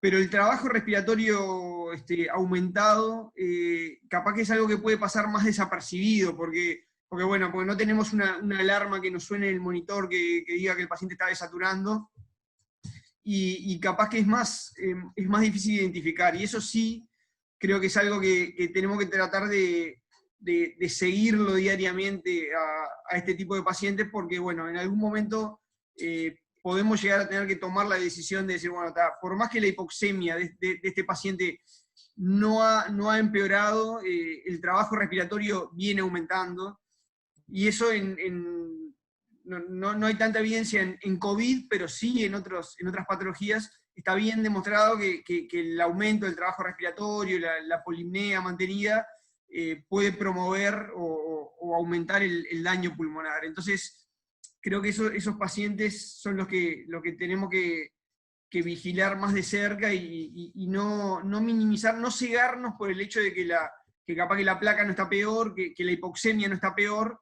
pero incluso esos pacientes pueden llegar a estar tolerando mal la oxigenoterapia de alto flujo y pueden ser candidatos a tener que avanzar en el soporte ventilatorio que le damos. Totalmente de acuerdo, Martín. De hecho, hay un par de preguntas que en el chat se están repitiendo. Una, por un lado, es en qué nos basamos para definir que tenemos que intubar al enfermo, ¿verdad? Y bueno, esa puede ser una de las claves, el trabajo respiratorio. Está claro que esto seguimos teniendo los mismos dilemas de siempre, ¿no? Cuando en cualquier patología probamos BNI y al final terminamos intubando a un enfermo, la mayoría de las veces nos quedamos con la idea que lo teníamos que haber intubado 10 o 15 minutos antes de lo que finalmente lo hicimos. Entonces, esa duda no la vamos a poder sacar de encima en el pasaje de OAF o BNI hacia la intubación en el paciente COVID. También la experiencia que estamos teniendo con estos pacientes es que creo que es un mandato, y estoy seguro que Pedro ahora lo va a reforzar más, es que la saturación es lo último que vamos a mirar para decidir intubar un enfermo. El trabajo respiratorio es una variable a tener en cuenta. Por supuesto que si hay un paciente que agrega repercusión hemodinámica o disfunciones, porque tampoco hay que ser necio, hay que darle un soporte más invasivo, y tampoco guiarnos por las placas. No sé, Pedro, no sé si hay gente del CASMO, del Británico o la médica que han visto varios pacientes. En mi experiencia nos da la sensación de que uno empieza con los corticoides y los primeros 7, 8 días puede seguir con la placa muy fea, con una saturación baja, sorprendentemente bien tolerada, y como que a partir del 8º día los pacientes que van a salir bien, como que hacen un clic y de a poco empezamos a ver que empiezan a ser capaces de mantener la misma saturación y trabajo con niveles de flujo más bajos y progresivamente con FIO2 más baja. No sé si vos lo has visto también así, Pedro.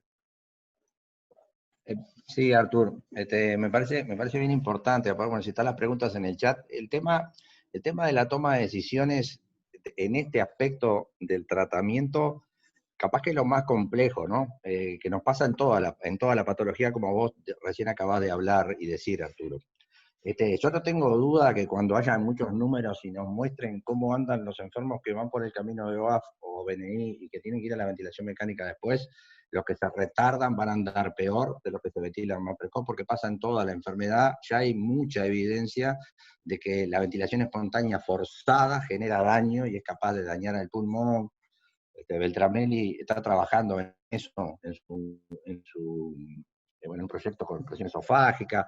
Es un tema que está en la agenda de los intensivistas, que antes no le dábamos importancia o no le dábamos tanta importancia, y hoy sabemos que el enfermo esté mal, desadaptado y ventilando mal es un problema para el paciente y para los resultados posteriores del enfermo.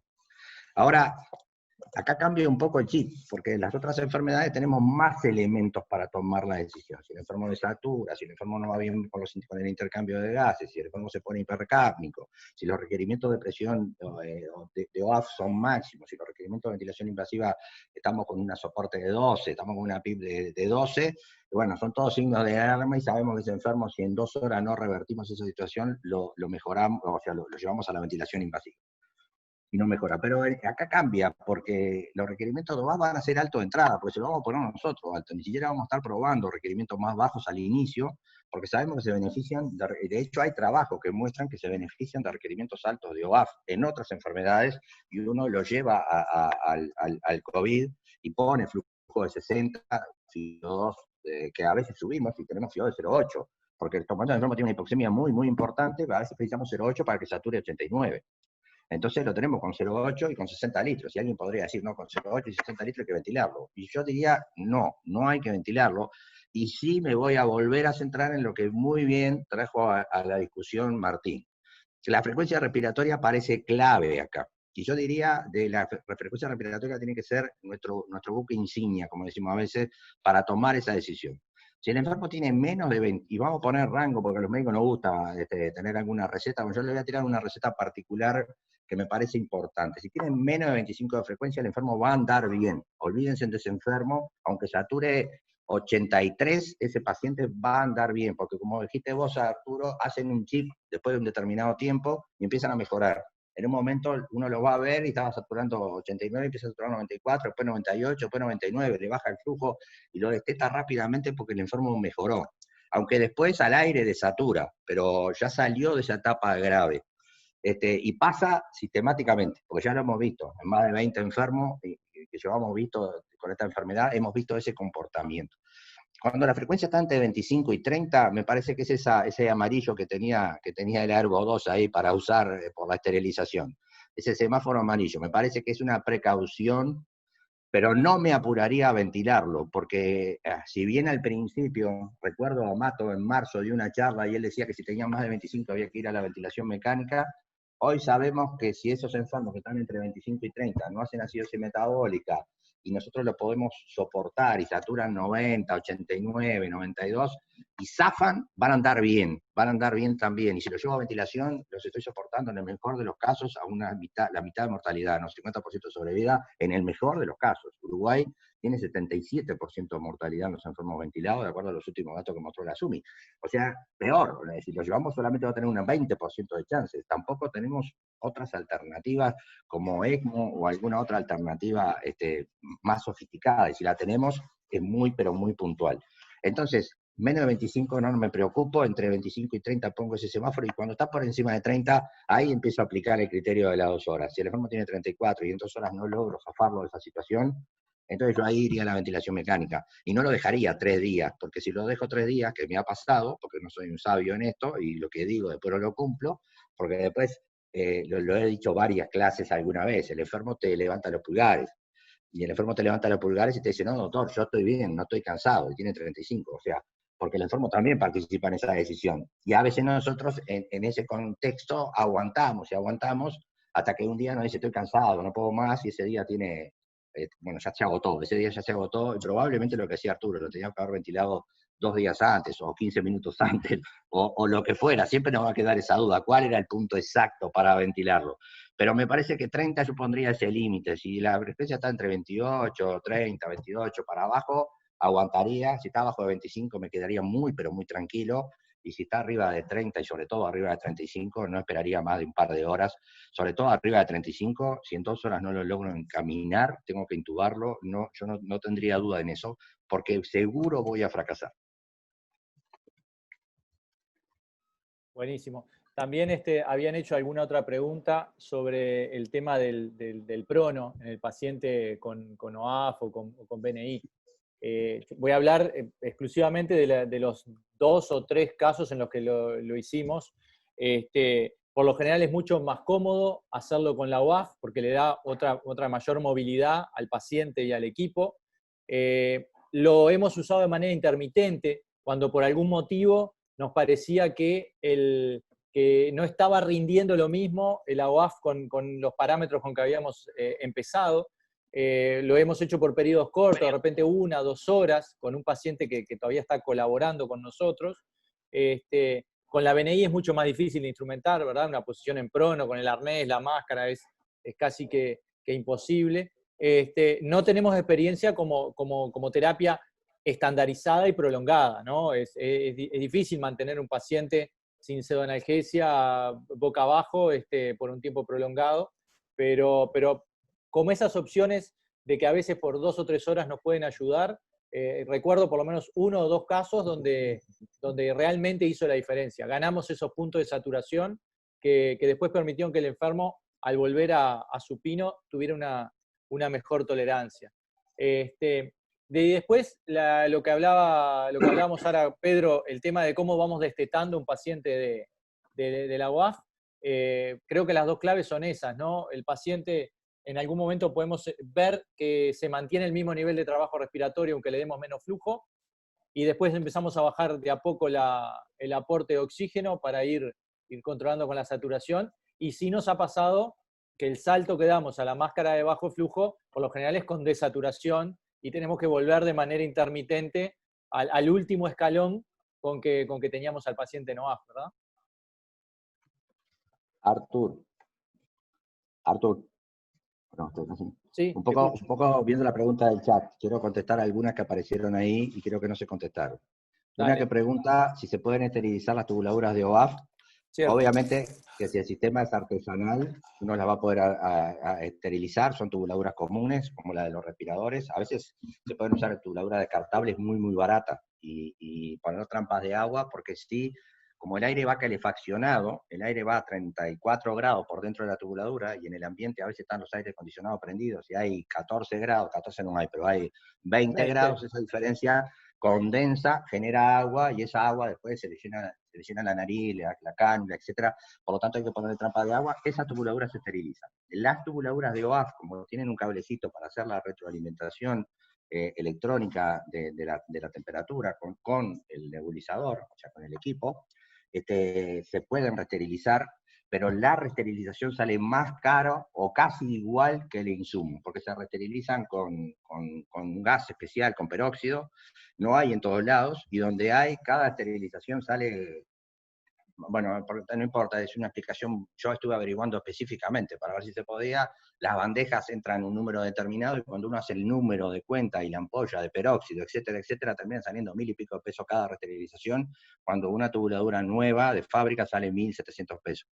Te ahorras 200 pesos, creo que no justifica ni vale la pena resterilizarla. Si optamos por esa, el proveedor compra, no es caro. Un antibiótico mal hecho gasta 5 veces, 100 veces más que un OAF, y va a dar mucho más resultado.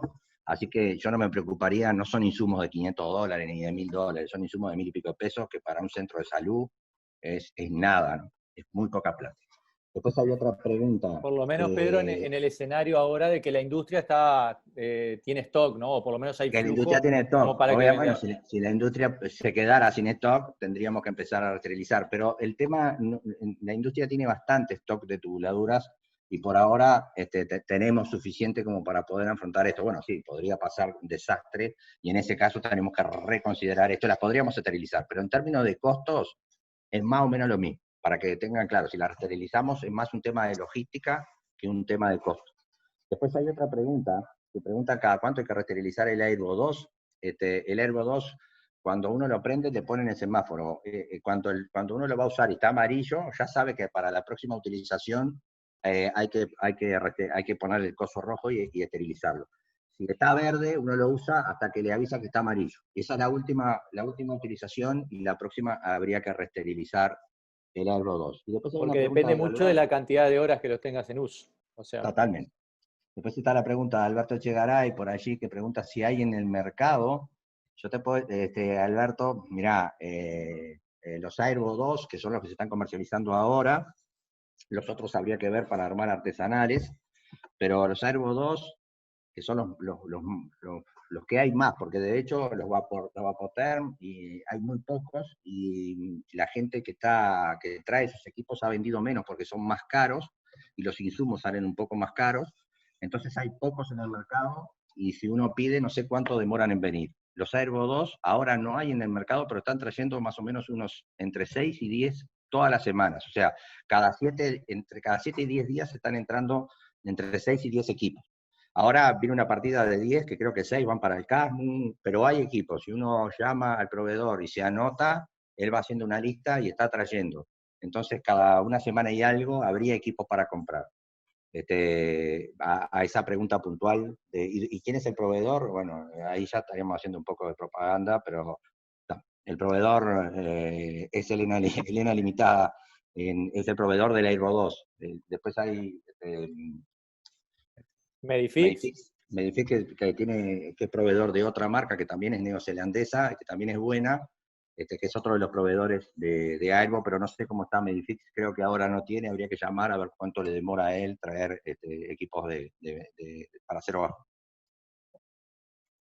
Bien, Pedro. Henry, por el chat, Albornoz, quería hacer un comentario. Henry, adelante. Hola, bueno, felicitaciones por la actividad, la verdad que muy buena, creo que vale la felicitación al grupo que la hizo y a la gente que la organizó y la pensó. No, yo quería hacer un comentario breve sobre algunas de las cosas que estamos viendo en el Ateneo de Mortalidad del Ministerio. Por el Ateneo de Mortalidad del Ministerio ya hemos revisado en el entorno de los 50 fallecidos aproximadamente. En realidad hay algunos que son COVID y otros que quedaron con la duda si eran o no, y digamos para descartar. Pero el comentario que quería hacer era reforzando un poco lo que ustedes planteaban recién a punto de partida del comentario de Martín. Empezamos a identificar como algunos patrones evolutivos hacia la muerte, para decirlo de alguna manera. Hay algunos que hacen mucha disfunción inicial y fallecen a veces rápidamente en el entorno de los 5, 6, 7 días. Eso pareciera ser todo respuesta inflamatoria descontrolada en el contexto de la infección. Hay otro patrón de muerte que es el que cursa entre 2 y 3 semanas o más en la unidad de cuidado intensivo, y ese en general es en los que aparece la sobreinfección. Y hay un patrón de muerte que ya identificamos unos 3 o 4 pacientes, que en realidad parece seguir ese esquema de lo que ustedes estaban hablando, de una injuria pulmonar, a veces como autogenerada, digamos, en el contexto de un uso quizás prolongado de OAF o ventilación no invasiva, en el cual vemos pacientes, y ya les digo, hay 3 o 4 que reconocen ese patrón claramente, en el cual después de 6, 7, 8, a veces más, 10 días de ventilación no invasiva, y esto no va en contra de lo que decía Pedro, para nada, ¿no? De que un día el paciente hace el clic y mejora, pero que hay algunos que llegan a esa situación que ustedes comentaban, de ventilación mecánica con trabajo respiratorio aumentado, cierto agotamiento, y esos pacientes, lo que hemos visto en este Ateneo fallecido es que se intuban, se ventilan, y en 24 a 48 horas fallecen de una disfunción orgánica múltiple, pero donde lo que domina es la insuficiencia respiratoria prácticamente inventilable, con hipercapnias muy severas, acompañada de shock y el resto de las disfunciones.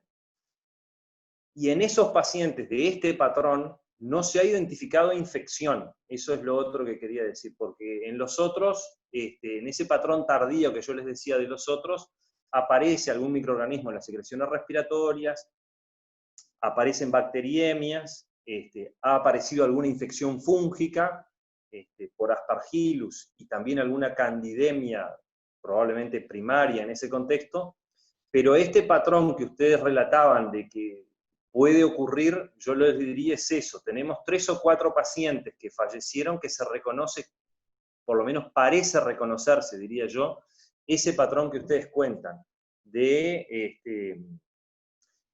teoría de la injuria pulmonar probablemente vinculada a este mecanismo que ustedes decían.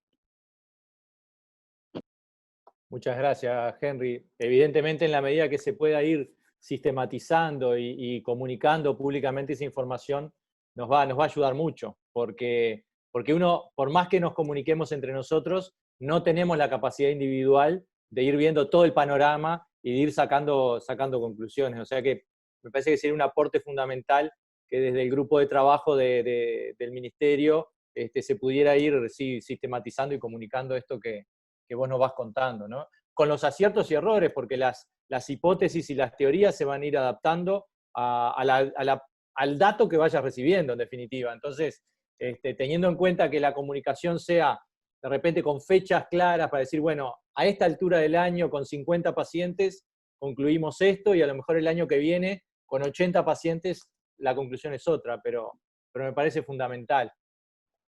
Creo que no tengo muchas más preguntas acá. No sé si Jorge Pinazo y la gente de Paysandú querían hacer algún comentario, porque en definitiva esto es culpa de ellos. Si Jorge no me llamaba para transmitirme esa inquietud, creo que esto no hubiera ocurrido, por lo menos no con tanto éxito. Tuvimos picos de más de 250 personas más o menos conectadas. Así que, Jorge, ¿andás por ahí? Hola, ¿me escuchan? Perfecto. No, digo, primero que nada, agradecerles a ustedes, Arturo, Pedro, sin duda por la capacitación. Ustedes son los que armaron el tema. Nosotros lo que, sin duda, que percibimos desde Paysandú, y nosotros que trabajamos en varias áreas de medicina intensiva del interior, que se venía con fuerza esta estrategia, que ustedes sin duda han insistido, y Pedro lo ha insistido desde el inicio, pero que sin duda muchos de nosotros, muchos del personal, nunca había utilizado oxigenoterapia de alto flujo en los pacientes en las unidades. Y tampoco el personal de enfermería y los licenciados tampoco tenían de alguna forma la capacitación al respecto, y bueno, sin duda alguna que nosotros, más que nada, agradecer, realmente, sin duda ha sido un éxito, y las palabras nuestras son sin duda que de agradecimiento. Creo que es un momento donde la medicina intensiva también es una jornada que nos une, que nos integra, y que bueno, que de alguna forma somos un poco, en cierta forma, las estrellas de este momento, dada la evolutividad que ha tenido, y bueno, esperemos que este brote, que lo que estamos padeciendo en este momento, no se nos complique, y esto quede en más apronte que en acción, sin duda alguna. Pero muchísimas gracias desde acá a todos, y bueno, esperemos más actividades de este tipo. Bueno, muchas gracias a vos, Jorge, y a toda la barra ya de Paysandú. Me llegaba otra pregunta ahora por el chat, a lo mejor no nos quedó muy claro, el tema de cómo desvincular al paciente del OAF, básicamente siguiendo el mensaje que teníamos de que nos guía el trabajo respiratorio del enfermo por sobre la saturación. Por lo menos lo que nosotros estamos haciendo es ir descendiendo el flujo con que apoyamos al paciente, valoramos la tolerancia de la mecánica del trabajo respiratorio. Probablemente, esto es un poco artesanal, pero bajando de a 10 en 10 los litros minuto, a ver cómo va tolerando. Si consolidamos que estamos en un escalón menor de soporte de litros minuto, ahí vemos si se puede ir bajando la FiO2, viendo cuánto cae o no la saturación, pero me parece que es ir dando pasos de a uno a la vez, primero flujo, después FiO2, hasta que llegamos a niveles de 30, 35 litros, con una FiO2 de 0,4, 0,45, y ahí estamos a tiro de una máscara, donde vamos haciendo ensayo y error. Un test corto de máscara de bajo flujo, o máscara con reservorio, y vemos si aumenta el trabajo o si cae mucho la saturación, y si ocurre eso, volvemos al último escalón con que teníamos al enfermo en OAF. Y después haciendo periodos cada vez más prolongados de máscara.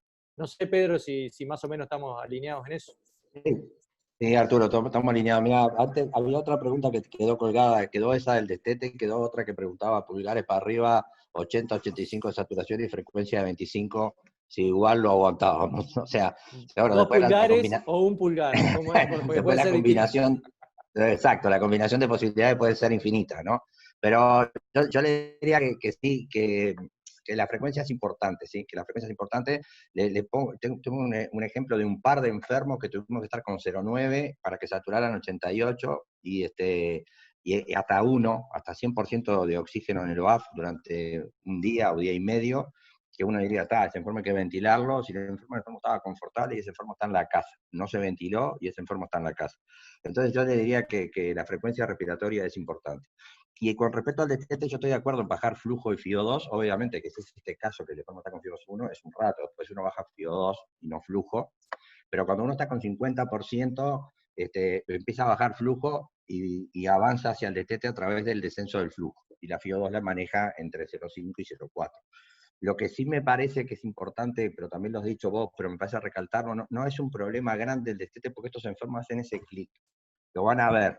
El enfermo un día satura 89 y el otro día está con 92. De golpe empezó a saturar 92 y después satura 94 con el mismo 0,6 y de repente está saturando 98. Entonces empezamos a bajar la FiO2 para que sature menos y satura 98. Y ahí le bajamos el flujo y el enfermo ya está bien. Yo lo que estoy viendo es que a veces nos demoramos en probarle la máscara porque nos da miedo.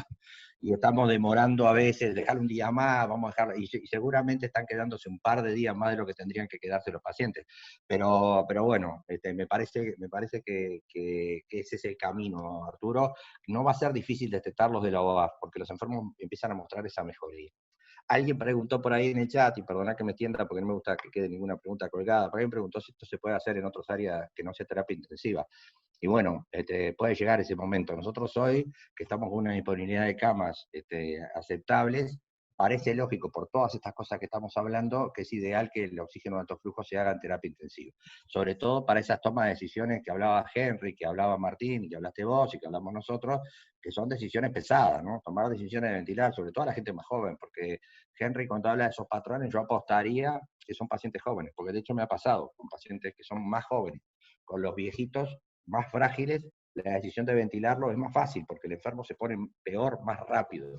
Es que el enfermo que tiene reserva, el que demora en ponerse mal, y es el que aguanta con 32 de frecuencia, te aguanta una semana. El viejito no te aguanta con 32 de frecuencia una semana. Entonces, es más fácil tomar decisiones, pero cuando el enfermo tiene 50 años, tiene 48 años, se hace más difícil, porque el enfermo aguanta. Entonces, nosotros queda esa duda de la toma de decisiones. Pero si hay un momento donde están llenas las camas de CTI, porque están todos los enfermos ventilados, porque el 50% de los que se van a ventilar están ventilados, y el otro 50-60% de lo que precisa OAF estará en las puertas, estará en piso, y estará donde se podrá hacer, donde podamos hacer esta terapéutica. Idealmente, terapia intensiva, para reforzar. Para seguir, espero no llegar a esta situación que estamos hablando. Sería tremendo, ¿no? Porque estaríamos en una situación catastrófica donde ni las burbujas, ni absolutamente nada de lo que hemos hecho, o sea, hicimos todo mal y está funcionando todo mal. Y yo quiero creer que a pesar de que este virus, nosotros podemos contenerlo todavía con medidas propias de cada uno de nosotros mismos, ¿no? Tapaboca, lo de siempre. El mensaje de siempre, tapaboca, lavado de manos, y bueno, pues gracias por bancarnos todo este rato.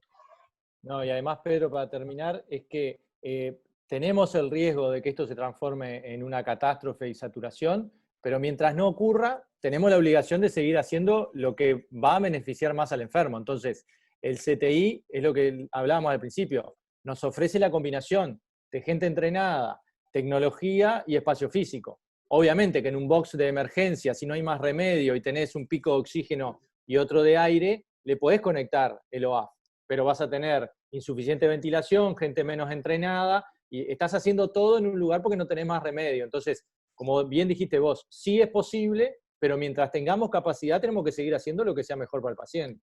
Y por ahora parece que esas condiciones las damos nosotros en CTI.